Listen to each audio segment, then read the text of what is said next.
বন্ধুরা, good morning.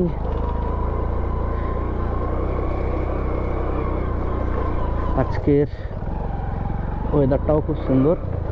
তো শুরু করতে চলেছি একটা ছোট্ট monsoon ride. Hi friends, welcome back to my YouTube channel. আর এখন পুরো ব্যাগ পুরো অবস্থা খারাপ, অর্থাৎ সব নর্মাল হচ্ছে ব্যাগে নিয়েছি। এখনও সেই ব্যাগে, অর্থাৎ আমি স্যাডেল নিচ্ছি না, কারণ স্যাডেল ব্যাগে নিয়ে যাওয়াটা একটু চাপ বৃষ্টিতে ভেজার। তো যে কারণে আমি স্যাডেল নিচ্ছি না, যেহেতু আমার রেনকোটটা আগের রাইডেই দেখেছো তোমরা যে রেনকোটটা ছিঁড়ে গেছে, তো সে কারণে স্যাডেলটা নিলাম না আর কি। তো চলো রাস্তায় গিয়ে তোমাদের কথা বলছি। আর ভাবছো এই বাইক কেন, তো দেখো এখন বেজে গেছে 8:46 আর তেল ব্লিঙ্ক করছে। আমাদের ফার্স্ট তেল ভরতে হবে, তো চলো তেলটা ভরে নিই, তারপরে রাস্তায় যেতে যেতে কথা বলছি। তো মনটা খুব আনন্দিত, আবার একটা ছোট্ট রাইডে বেরিয়ে পড়লাম। বন্ধুরা, যেটা কথা সেটা হচ্ছে আমরা যাচ্ছি দীঘা আর মন্দারমণি। আর অনেক দিন পরে দীঘা মন্দারমণি যাচ্ছি। অ্যাকচুয়ালি বাঙালির 1-2 দিনের ছুটি বা 1-2 দিনের অবসর সময় কাটানোর জন্য দীঘা মন্দারমণির থেকে ভালো জায়গা আর কি হতে পারে। 1 সপ্তাহ হলে না হলে দার্জিলিং যাওয়া যায়, বাট 2 দিনের জন্য এটাই বেস্ট। এবারে সবাই মোটামুটি দেখছি আশেপাশ দিয়ে যারা বেরোচ্ছে, রাইডে বেরোচ্ছে, যেহেতু ওয়েদারটাও সুন্দর, কারণ হালকা গরম আছে ঠিকই, তাও মেঘলা ওয়েদার, বৃষ্টি আসতে পারে। তো বৃষ্টি যদি আসে মানে আসবে শিওর। তো বৃষ্টি আসলে কিন্তু আমাদের যে ট্রিপটা 100-র 100 হয়ে যাবে, আর বৃষ্টি না আসলে ওটা কিন্তু 80 থেকে যাবে। তো দেখা যাক কেমন কি ওয়েদার থাকে। আর তেল কিন্তু করে নিয়েছি ফুল, 1150 টাকার তেল গেছে আমার বাইকে, কারণ বাইকে তেল একদমই ছিল না। বাইকটা পুরো কাজ করিয়েছি। আর আমার এখন চেন কিটটা চেঞ্জ করতে হবে। এখন স্টিল রানিং 31,500, মানে 32,000 ধরো রানিং চলছে। এখনও চেন কিট কিন্তু আমি চেঞ্জ করিনি। চেন কিটটা কিন্তু এবারে চেঞ্জ করতে হবে, কারণ নেক্সট ট্রিপের জন্য চেন কিটটা চেঞ্জ খুবই জরুরি। আর একটা বড় কাজ আমাদের, সেটা হচ্ছে ভ্যাসেলে তোলা। তো যাই হোক, তো চলো বন্ধুরা, ট্রিপটা দেখো, তোমরা ভিডিওর সঙ্গে জুড়ে থাকো, এনজয় করো আমার সাথে। আমি তোমাদের সব কিছু শেয়ার করবো, সব রকম তথ্য, কীভাবে যাচ্ছি, কী ব্যাপার সবাই তোমরা জানো। সবাই এরকম একটা ব্যাপার, 100% সবাই জানো সব কিছু, বাট তাও যেখানে যাব মোটামুটি ট্রিপে তোমাদের সঙ্গে নতুন নতুন তথ্য, নতুন নতুন জায়গা তোমাদের সাথে শেয়ার করব। তো জুড়ে বন্ধুরা, আজকে কিন্তু তোমাদের আমি দেখাবো, মেনলি আমরা এপাশ দিয়ে যখন যাই কুকড়াহাটি হয়ে লঞ্চ বেরোই। আজকে তো ইচ্ছে আছে ডায়মন্ড হয়ে বেরোনোর। জানি না ডায়মন্ডের লঞ্চের টাইমের সঙ্গে আমাদের যাওয়ার টাইমটা মিলবে কিনা। যদি মিলে যায় তো তোমাদের নতুন জায়গা থেকে লঞ্চ বের করানোর যে প্রসেস, সেটা তোমাদের সাথে আমি শেয়ার করব।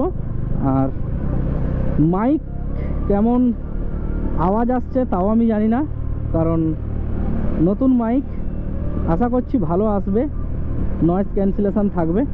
তো দেখা যাক। তো বন্ধুরা, মাইকের সাউন্ড কেমন আসছে সেটা একবার জানিও তোমরা, কারণ মাইকটা কিন্তু চেঞ্জ করে, পজিশান চেঞ্জ করে সুন্দর করে ফিটিং করেছি।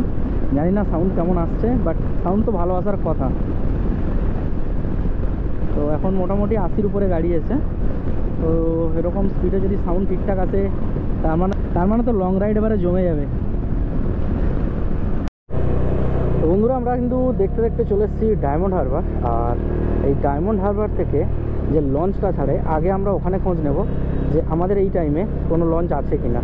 যদি 15-20 মিনিটের মধ্যে থাকে তো আমাদের রায়চক যাওয়ার কোনো সেন্স হয় না, কারণ এখান থেকে প্রায় রায়চক 22 কিলোমিটারের মতো। আর এখানে যেহেতু জোয়ার, তো বাইক তুলতে সুবিধাই হবে। আর ডায়মন্ডে এটা হচ্ছে নদীর ধার। তো ডায়মন্ডের এই নদীর ধারে কিন্তু বিকেলবেলা প্রচুর ছেলেমেয়ে আড্ডা মারে, আর প্রচুর মানুষজন কিন্তু বিকেলবেলা এই নদীর পাড়ে আড্ডা মারে, খাওয়া দাওয়া করে। হ্যাঁ, তো এই জায়গাটা কিন্তু বেশ জমজমাট থাকে বিকেলে। আর এখন তো যেহেতু রোদের সময়, তাও কিন্তু দেখো আছে ভিড়, কিন্তু কম নেই, ভিড় আছে। একদম দেখো নদী পুরো জোয়ারে ফুলে গেছে। এই যে আই লাভ ডায়মন্ড, এই যে। তো চলো দেখি লঞ্চের কি অবস্থা। তো বন্ধুরা এটা ডায়মন্ড হারবার, আর এখানে চৌমাথার মোড় যেটা স্টেশনের কাছে জাস্ট ক্রস করলাম, ক্যামেরাটা অন ছিল না তো সেই জন্য দেখাতে পারিনি। তো এখানে সিস্টেমটা কিন্তু একটু অন্যরকম। এখানে তুমি যদি হেলমেট পরে থাকো তোমাকে কিন্তু পুলিশ দাঁড় করাবে।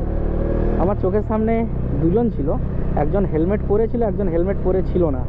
তো যে হেলমেট পরেছিল তাকে কিন্তু পুলিশ দাঁড় করালো চেকিংয়ের জন্য, আর যে হেলমেট পরেছিল না তাকে কিন্তু ছেড়ে দিল। তো এভাবেই চলছে মোটামুটি চারিদিকে আমাদের ওয়েস্ট বেঙ্গলে। তো বি কেয়ারফুল, হেলমেট পরে থাকলে কিন্তু পুলিশ ধরতে পারে। তো বন্ধুরা আমরা এখন চলে এসেছি রায়চকের রাস্তায়, আর ডায়মন্ডে কিন্তু লঞ্চ অনেকটাই লেট ছিল। আমার বাইকের যে ঘড়িটা আছে ওটা টাইমটা অনেকটাই পিছিয়ে ছিল, যে কারণে আমি ভেবেছিলাম যে হ্যাঁ ঠিকই আছে এখানে লঞ্চ পেয়ে যাব। তারপরে মোবাইলের সঙ্গে মিলিয়ে দেখলাম যে ওই টাইম আর আমার বাইকের ঘড়ির টাইম আলাদা, আধা ঘন্টা লেট হয়ে আছে বাইকের টাইমটা। তো লঞ্চ অনেকটাই লেটে ছিল। আর রায়চকে যেহেতু মোটামুটি 15-20 মিনিট অন্তর অন্তর লঞ্চ থাকে, বা খুব বেশি হলে আধা ঘন্টা, তো সে কারণে এখানে বেশিক্ষণ লেট করতে হবে না, যে কারণে কিন্তু আমরা এখানে চলে এসেছি। রায়চক থেকে কিন্তু আমরা ভ্যাসেলে তুলব।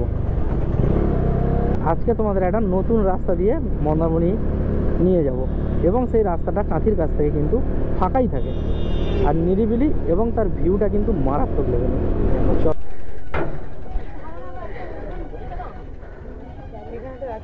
বাইকটা কেমন, এরপর রাখো বাইকটা কেমন নামাচ্ছে দেখেছ। তো আমাদের গাড়ি দুটো নামাতে আমার পুরো অবস্থা খারাপ হয়ে গেছে, কারণ দুটো গাড়ি আমি নামিয়েছি, ও পিছনে ধরেছিল, পুরো হাঁপিয়ে গেছি। শুধু গাড়িতে ট্যাঙ্কিও ফুল আছে, এটা ভুল হয়ে গেছে, একটু কম ভরলে মনে হয় ভালো হতো, ওপাশে গিয়ে ভরতাম। তো অবস্থা ফুল টাইট, এখান থেকে উঠে যাবো, ওপাশে আবার ওঠার সময় সে আর এক হ্যাপা। তো যাই হোক একটু তো কষ্ট করতে হবে, নাহলে ওদিক দিয়ে কলকাতা দিয়ে গেলে 100 কিলোমিটার বেশি। তো চলো ওপাশে ওঠার ভিডিওটা দেখাচ্ছি।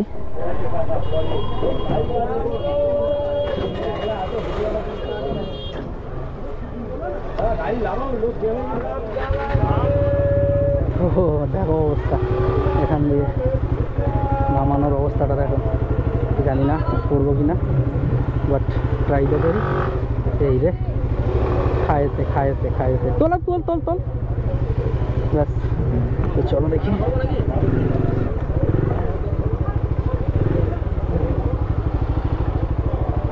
আমি এখন ওদিকে যাবো।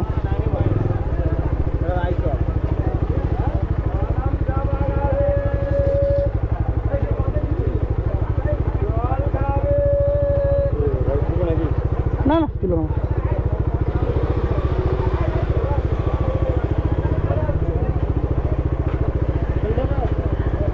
খেলতে একটু ধরে নিলে হয়ে যাবে, আশা করছি উঠে যাবে।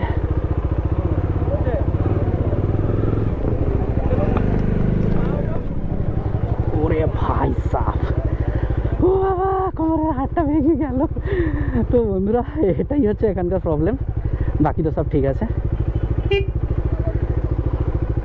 তো এখান দিয়ে ওঠাটাই প্রবলেম শুধু, বাট আর না হলে কোনো প্রবলেম নেই। তো যারা কন্টিনিউ যাতায়াত করে তাদের তো নো চাপ, বাট আমাদের একটু চাপ হয়। আর এখানে চালিয়ে যাচ্ছে ঠিকই, বাট চালিয়ে যাওয়ার নিয়ম নেই। তো আমি বন্ধুর গাড়িটা দেখি আমাদের কি করছে বাবু। তো এখানে গাড়িটা রাখি, এবার ওর অবস্থাটা দেখি কি করছে।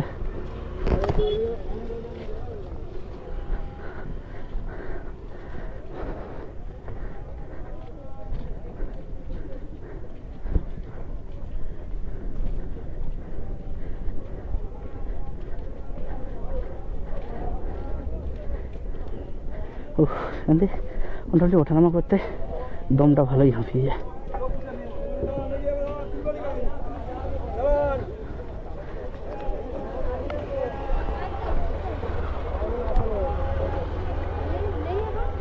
এবারে একটা তুলবো, দরকার নেই, কেন তুলে নেবো?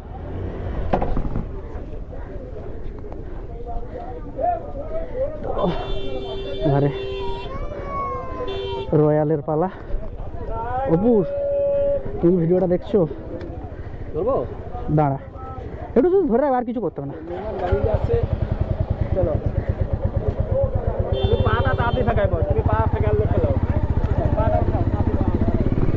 এটা তোলা অনেকটাই সোজা, বাট আমার গাড়িটা একটু ভার, যে জন্য তুলতে মেরে গেছে পুরো।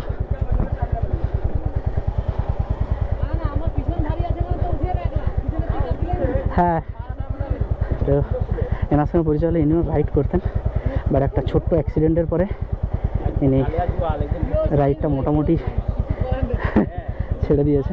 তো উনি হচ্ছে পেশাগতভাবে টিচার প্লাস ব্যবসা, বুঝতেই পারছি। রাইডের শখ যে কোনো মানুষেরই হয়, সে যে প্রফেশনেই যুক্ত থাক। যাওয়ার সময় অত কথা হয়নি, আসার সময় ব্যথা হয়ে গেছে, মাল দিয়ে নাকি দাদা না ধরতে হবে না।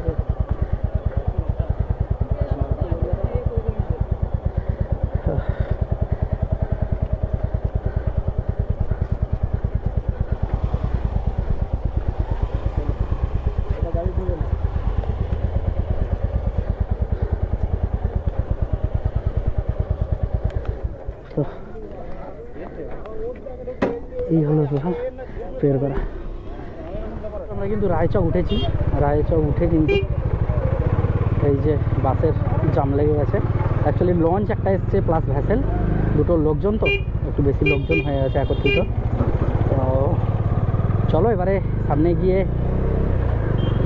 লাঞ্চটা সারবো, কারণ এখন বেজে গেছে এখানে 11:53, মানে প্রায় 12:20-25 বেজে গেছে। তো এবারে গিয়ে লাঞ্চটা সেরে নেবো, কারণ আজকের দীঘা পৌঁছতে 3টে, 3:30 কি 4টেও বেজে যেতে পারে। তো যে কারণে লাঞ্চটা এখন সেরে নেব, আর বিকেলে তোমাদের জগন্নাথ মন্দিরের দর্শন করাবো। তো তোমরা কিন্তু ভাবছো হাতে গ্লাভস নেই কেন? অ্যাকচুয়ালি গ্লাভস না পরে আসার কারণ হচ্ছে আকাশের মেঘ যা ছিল, বৃষ্টি হলে গ্লাভস তো ওয়াটারপ্রুফ না। তো তোমার ভাই গরিব, তোমাদের ভাই গরিব, ওয়াটারপ্রুফ গ্লাভস কিনতে পারেনি, তো পুরো ভিজে চকচক করতো, যে কারণে হচ্ছে গ্লাভসটা নিয়ে আসিনি। অ্যাকচুয়ালি ওটা সেফটির জন্য ঠিক ছিল, বাট বৃষ্টি হয়ে গেলে কিন্তু চাপ হয়ে যেত। তো কিছু করার নেই, চলো বেশিক্ষণ যাবে না, আর 15 মিনিটের মতো বাইক চালালে মোটামুটি আমরা পৌঁছে যাব হোটেলে, মানে হোটেল বলতে খাওয়ার হোটেলে। ওয়েদার সুন্দর, বাট গরম আছে, এত বৃষ্টি হচ্ছে, চারিদিকে জল জমে যাচ্ছে, ঘাটাল জলের তলায় চলে যাচ্ছে, কলকাতায় জল জমে যাচ্ছে, নাকি স্টিমার চলছে। আর গরম কিন্তু একই রকমই আছে, কমেনি, অর্থাৎ হেলমেটের প্যাডিং ভিজে যাচ্ছে, এরকমটাই গরম। তো যাই হোক, চলো দেখাই তোমাদের, একদম রেস্টুরেন্টে গিয়ে দেখা হচ্ছে। তো জাস্ট প্রথম যে বাঁকটা, মানে চৌমাথার মোড়টা পড়ে, সেখানে এই যে হলদিয়া ভোজ রেস্টুরেন্ট, যেটা, তো এখানে মেনলি আজকে আমরা লাঞ্চটা করব। হ্যাঁ, ও বেরোবে না, চলো যাওয়া যাক।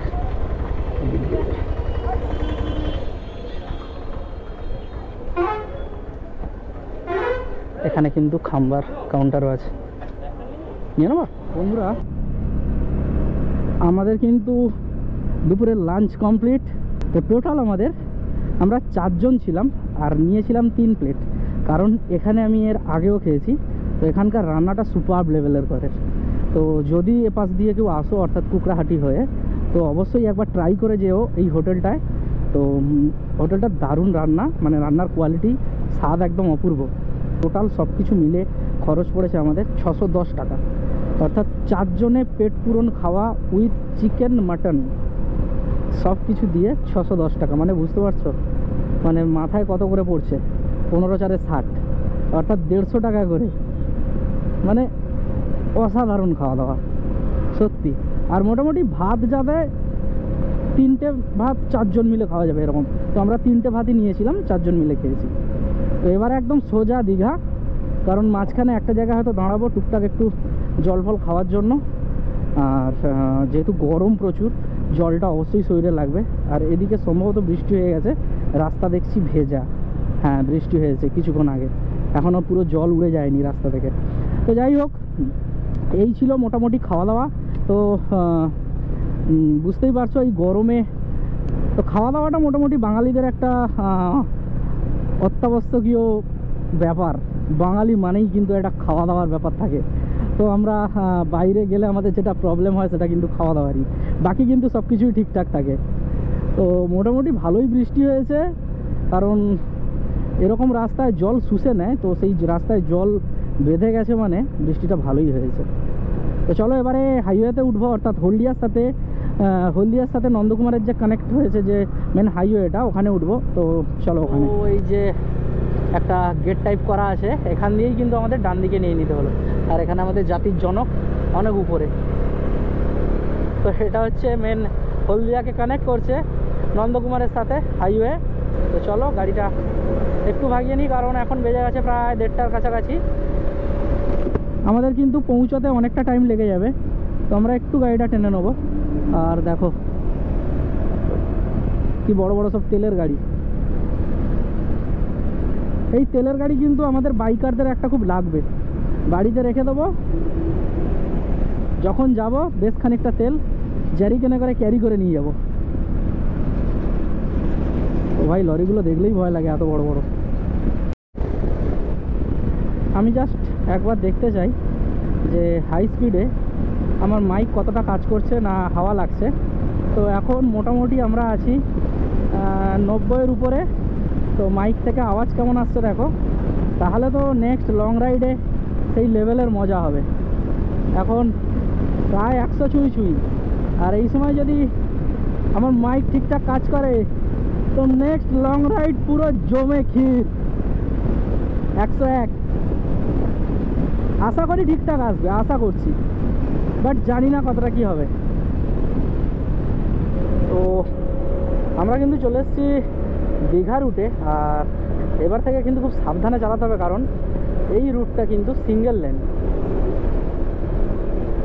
তো একটা রুটের মধ্যে গাড়ি আসা যাওয়া করছে, তো বিভিন্নভাবে গাড়ি আসা যাওয়া করে। আর তোমরা নিশ্চয়ই দেখেছো সোশ্যাল নেটওয়ার্কে যে কত পরিমাণে অ্যাক্সিডেন্ট এই রুটে হয়। তো সেই কারণে আমাদের কিন্তু এই রুটটাতে একটু সাবধানে চালাতে হবে। আর গাড়িগুলোও পুরো বেপরোয়াভাবে চলাচল করে, আনন্দ করতে গিয়ে কোনোরকম দুর্ঘটনা ঘটুক এটা কেউই চায় না, কিন্তু তাও হয়ে যায় জিনিসগুলো। তো পিছনে একটা বাস দেখো, স্পিডটা দেখো।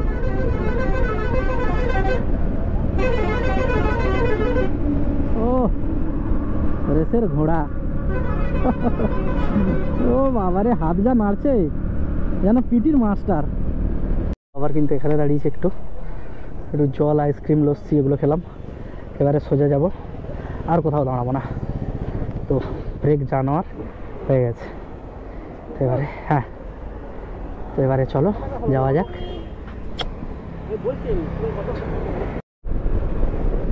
দীঘাতে কিন্তু এর আগে আমি যখন আসি তখন কিন্তু টোল গেট ছিল না, সবে বোধহয় হচ্ছিল, এখন কিন্তু চালু হয়ে গেছে মনে হয়। না এখনো চালু হয়নি, বাট টোল গেট কিন্তু কমপ্লিটলি রেডি, দেখতে পাচ্ছ পুরো রেডি, জাস্ট ওপেন হওয়ার অপেক্ষা। তো এখানে কিন্তু প্রচুর সারাদিনে গাড়ি যাতায়াত করে, মানে টোল গেটে পয়সা রাখার জায়গা হবে না। তো যাই হোক, টোলটা নেওয়া হয় রাস্তার কাজের জন্য, রাস্তাটা ঠিকঠাক রাখলেই হবে, মানুষজন যাতে ঠিকঠাকভাবে যেতে পারে, অ্যাক্সিডেন্টটা যাতে এড়ানো যায় সেরকমভাবে রাস্তা যাতে থাকে, এটাই। আর বাইকে তো টোল লাগে না, বাইকের হচ্ছে যমুনা এক্সপ্রেসওয়ে আর লখনৌ আগ্রা এক্সপ্রেসওয়েতে টোল লাগে যতদূর আমি জানি ইন্ডিয়ার মধ্যে। তো অনেকটাই চলে এসেছি। আর এখান মানে এই জায়গাটা তো হেড়িয়া, এখান থেকে দীঘা খুব ভুল যদি না হয় 50 থেকে 55-র মধ্যেই হবে। তো রাস্তা কিন্তু খুব বেশি ভিড় নেই, আর আকাশে মেঘ আছে, সূর্যের খুব বেশি যে তাপ সেরকম ব্যাপারটা নয়। কিন্তু আমরা এসছি কিন্তু ওয়েদার রিপোর্টে যেটা ছিল সেটা হলো বৃষ্টি হবে। তো বৃষ্টিতে কিন্তু এগুলো ঘুরতে বেশি ভালো লাগে, সমুদ্র এলাকা। তো ওয়েদার দেখে তো কোনোরকমভাবে মনে হচ্ছে না বৃষ্টি হবে বলে, এখন সোমবার অবধি বৃষ্টি হওয়ার পূর্বাভাস ছিল। তো দেখা যাক বৃষ্টি হয় কি না। বৃষ্টি হলে তো একদম পুরো 100 না হলে ভাই 80 নাম্বার দেবো, 100 দিতে পারছি না।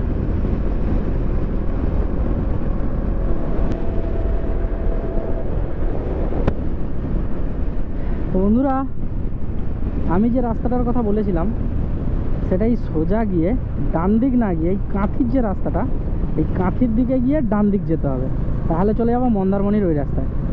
কিন্তু আমরা যাবো তো দীঘা, তাই ডান দিক নিয়ে নেব। এই যে নতুন রাস্তাটা বলেছিলাম, এদিকে গিয়ে ডান দিক যেতে হয়।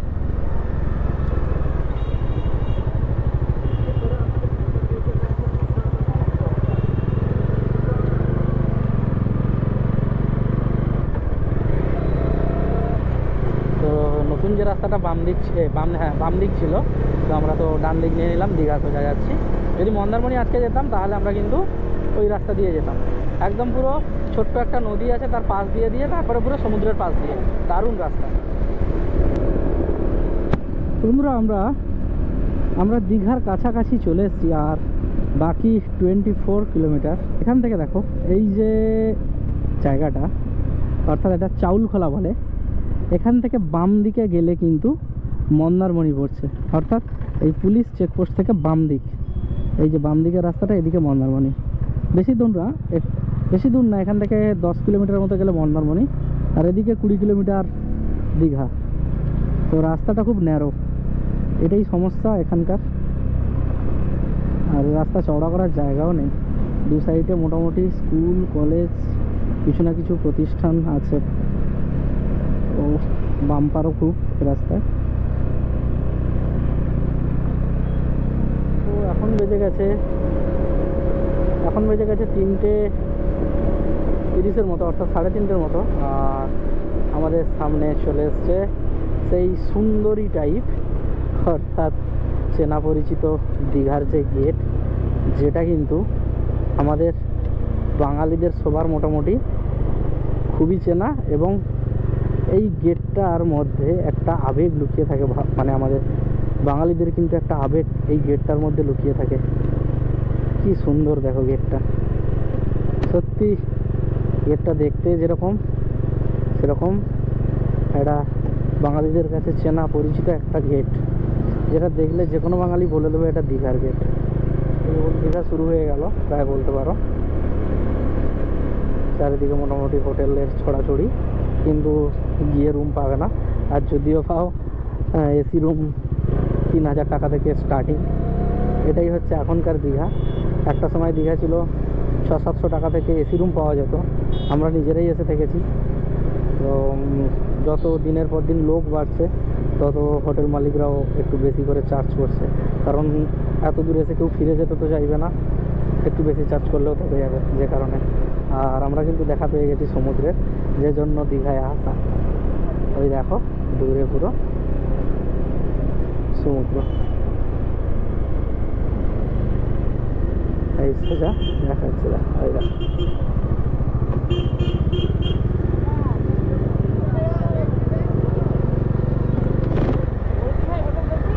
নিউ দীঘা চ। তো বন্ধুরা, এরপর কিন্তু আমরা চলে গেছিলাম রুম থেকে ফ্রেশ হয়ে জগন্নাথ মন্দিরে। আর জগন্নাথ মন্দিরে গিয়ে যে ভিডিওগুলো করেছিলাম আমি আমার মোবাইলে, সেগুলো কিন্তু আমি বাড়িতে এসে একটা হার্ড ডিস্কে রেখেছিলাম, আর হার্ড ডিস্কের একটা পার্ট খুলছিল না, যে কারণে আমি আমার ভিডিও পাইনি। তো আমার বন্ধুর কাছ থেকে ভিডিওগুলো নিয়েছি, তো এই যে ভিডিওটা তোমাদের দেখাচ্ছি। আর এখানে প্রচুর নয়েজ ছিল, প্রচুর চিৎকার ছিল, একটু কেটেও গেছে যেহেতু এটা লম্বালম্বি ভিডিওটা করা হয়েছিল। আর সেজন্য আমি তোমাদের তো যতটা পারছি তোমাদের সাথে শেয়ার করছি। মানে আমার এটা দুর্ভাগ্য, প্রতিবারেই আমার হার্ড ডিস্কের যে পার্টে আমি মেন জিনিসগুলো রাখি সেগুলো খোলে না, নাহলে ডিলিট হয়ে যায়। কিছু তো একটা প্রবলেম হচ্ছে আমার সঙ্গে, তো আবার হয়তো হার্ড ডিস্ক কিনতে হবে। যাই হোক, তোমরা এনজয় করো ভিউটা। আর আজকের ব্লগটা কেমন লাগলো তোমরা অবশ্যই কমেন্ট করে জানিও। তো যদি ভালো লাগে অবশ্যই একটা লাইক দিও, আর নতুন হলে চ্যানেলে সাবস্ক্রাইব করে যেও। ততক্ষণ tata, bye bye, take care and ride safe.